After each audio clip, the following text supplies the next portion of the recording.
Sicarah Show, where culture meets purpose. I'm Sicarah, and every week we break down what's happening in the culture, the lessons behind the headlines, and the opportunities that can help move you forward day by day.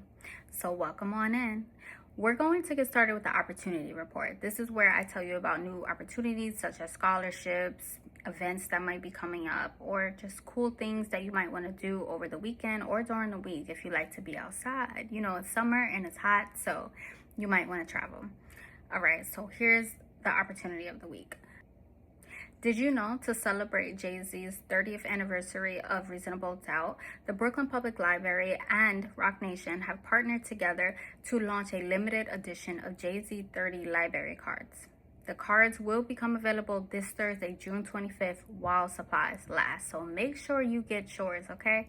This is a reminder that music is not only on the radio, on TV, and your favorite music games, right? Music is everywhere. Music is alive. Music is in your communities, our stories, and in our institutions. Now let's get into the culture check.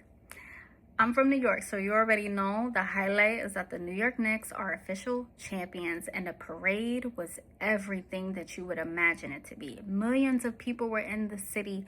I don't even know how many people went to work if you think about the amount of people on a Thursday that were outside. So, of course, people went very early in the morning, but still, it was just not enough space to hold all of these individuals. You could see people for miles. It was just a sight to see, and I'm truly happy to say that the New York Knicks won. And it was interesting because Yonkers was outside. I'm from Yonkers, so I was elated to see the Locks, Mary J. Blige. They over there rapping, they holding it down, okay, for the culture. We're so excited to see them up on that float. Young Miami, Fat Joe, everybody was there pretty much. The New York Knicks players, they're so friendly, excited. And I think, of course, right? Like, what do you expect? They just won after 53 years. And shout out to the real fans and the real supporters. I'm talking Spike Lee, Tracy Morgan. They've been going to the games, regardless of whether the team was winning or not. They were outside. And that's what I'm talking about. That's true loyalty. And that's what you need, right? You need to believe in yourself, and then you need to have people that believe in you. So what is the lesson in the New York Knicks winning? Because like I said, the Sicarah Show is all about the lessons behind the headlines. The lesson is believe in yourself. It don't really matter what happened last year, the year before, 10, 20, 30, 40, 50 years ago. It doesn't matter. You're on this planet right now for a reason.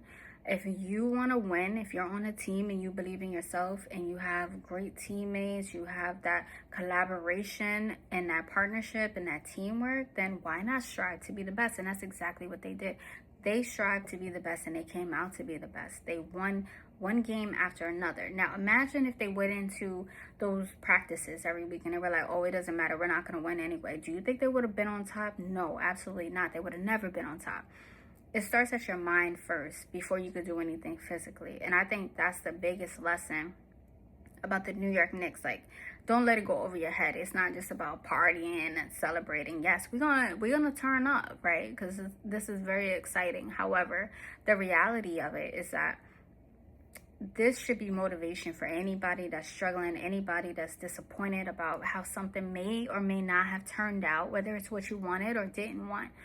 It doesn't matter. At the end of the day, you can make a difference. As long as there's breath in your body, you can make a difference. So that is the lesson behind the culture check this week. It's the fact that you can do and be anything that you choose and want to be. Don't let nobody stop you, and don't let doubt creep up on you. It's just about what you do on a daily basis, day by day, to make sure you reach the goals that you're trying to reach.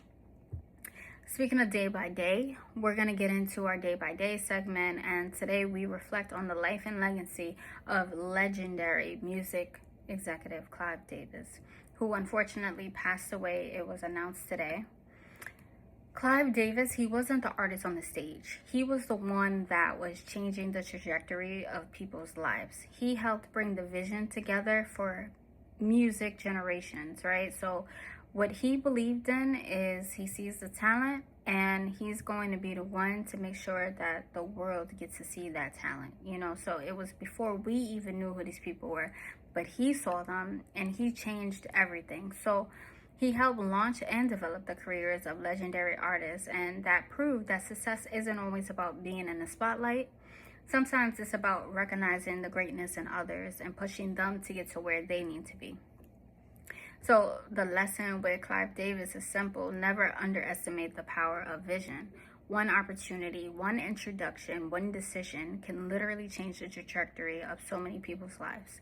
So we remember him as a true music pioneer, and we also celebrate the impact that he left behind and the way that he's impacted so many people's lives, whether they were the artists that was in the spotlight or the fans who had a chance to learn who these music artists are and become fans of the people that he helped build up.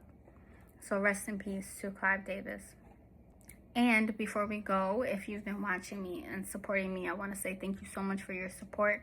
So you know that I interview music artists, your favorite music artists, your up-and-coming music artists, and people who are in the community making a difference. But these are people that you need to know. They have interesting stories. So my latest interview is featuring H2O, and he is talking about the 10th anniversary of Bowling for Peace, which just took place this past weekend. But still, check out the interview so you'll be ready to go next year. Like, it's an event that you should go to every year. It's your favorite people playing on a basketball team, but it's all about making an impact, bringing the community together, and giving back. So he gives back to different schools, scholarships. It's focused on bigger than who the artist is that's there and the celebrity. It's focused on the impact on the community and bringing people together as one. So make sure you check it out. I will be releasing different interviews day by day, but make sure you stay tuned so you can get our little check-in where we talk about the culture and day by day. And just remember, success doesn't happen overnight, so just keep going because each day you're making progress. I'm Sicarah, and I'll see you next week.